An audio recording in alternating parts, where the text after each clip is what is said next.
I adopted Daisy a little over 4 years ago while I was in the worst depression of my life. Immediately after bringing her home, it felt like that warm little ball of fuzz and puppy teeth was working to fill that gaping hole left in my life after the death of my brother. I can say with confidence that she's saved my life twice now.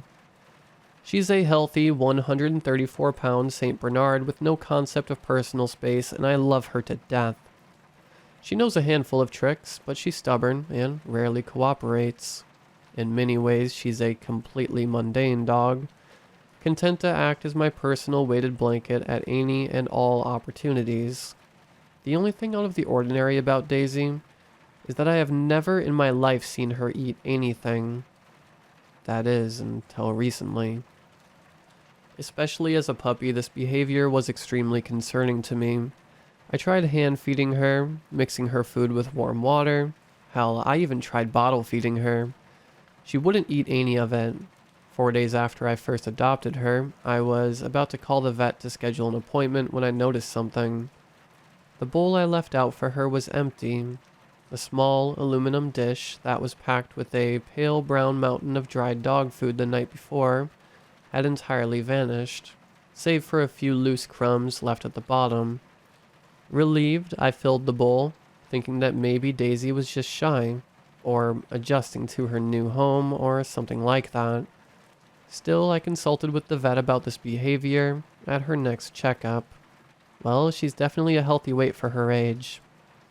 The vet said nonchalantly as she hoisted Daisy off the scale. It's not unheard of for dogs to do this sort of thing, especially as puppies. She continued. Just be sure to keep an eye out for any weight loss, lethargy, or vomiting, she warned. If you do, give me a call immediately, she said, crouching down to pet Daisy on the head, which she returned with an inelegant kiss on the cheek. So, thinking nothing of it, we left. Months turned to years and Daisy remained the picture of canine health, save for a brief case of kennel cough a few weeks after her second birthday. Each night I would fill her bowl, and each morning it would be picked clean, yet I would never actually see her eating.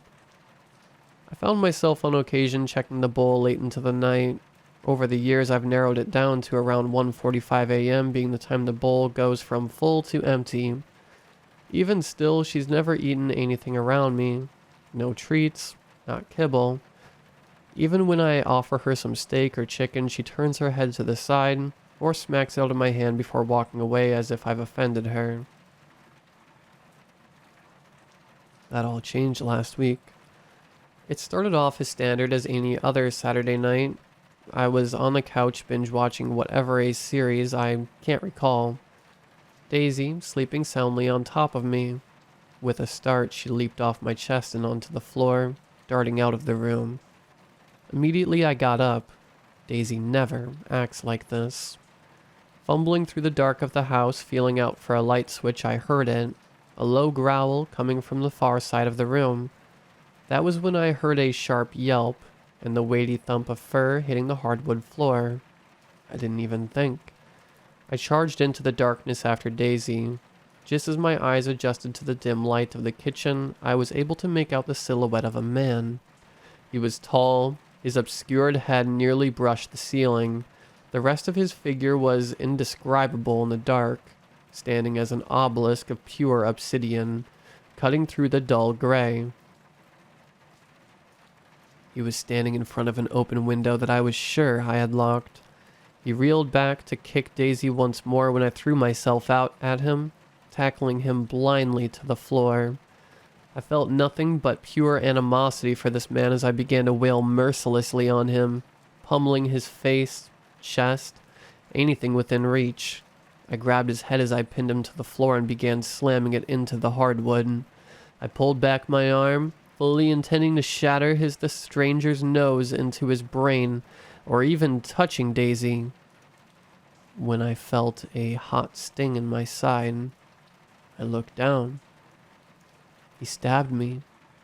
A small knife was jabbed into my abdomen, the blade shining in the dim light, blood trickling down the cool silver and pooling at my feet. The intruder pushed me to the side.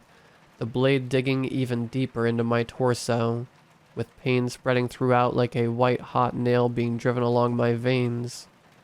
He stood up, dusting himself off before delivering a strong kick to the back of my head for good measure, the blow sending me reeling as I struggled for breath. That's when I heard something snap. It sounded exactly like when you break a twig in half, the fibrous material straining against itself as it tears asunder. Alarmingly, the sound was coming from Daisy's direction, who had yet to move from the corner she had been kicked into. As she stood upright, I heard it again, as well as a meaty thump that sounded almost like wet laundry falling on concrete. What rose from Daisy's spot on the floor could scarcely be called a dog. I don't know if it was the kick to the head, the blood loss, or a combination of the two, but what I saw that day was not of this world. Massive, even larger than Daisy, and with mandibles dripping with shred flesh that bisected her face. Her coat slumped off, revealing reptilian scales that glistened with moisture. Before I could even blink, a mass of writhing tentacles burst forward from between the mandibles, grabbing the intruder by the ankles and torso, causing him to slam into the ground before being pulled towards Daisy's maw. I'm sure you can imagine what happened next.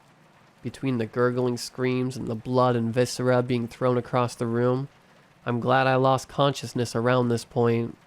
When I woke up several hours later, I was in the hospital with Daisy sleeping comfortably at my side, barely fitting into the cramped bed. Apparently, a neighbor heard the commotion and called the police to investigate. When they got inside, they found me lying in a pool of my own blood, Daisy by my side, thankfully unharmed. They found no trace of a break-in, so they bought my made-up story about tripping and falling into a knife with concerning ease. As I'm writing this week later, my side still hurts and Daisy is just as lovely as ever. She's laying on my legs as I write this right now, in fact. I still think back to that night, but strangely I'm not as wary of her as one might think. She's still my dog and I love her, even if she does turn out to be some crazy tentacle monster. Well, either way, I think I know what she eats now. Only one question still haunts my mind. Who or what has she been eating up until then?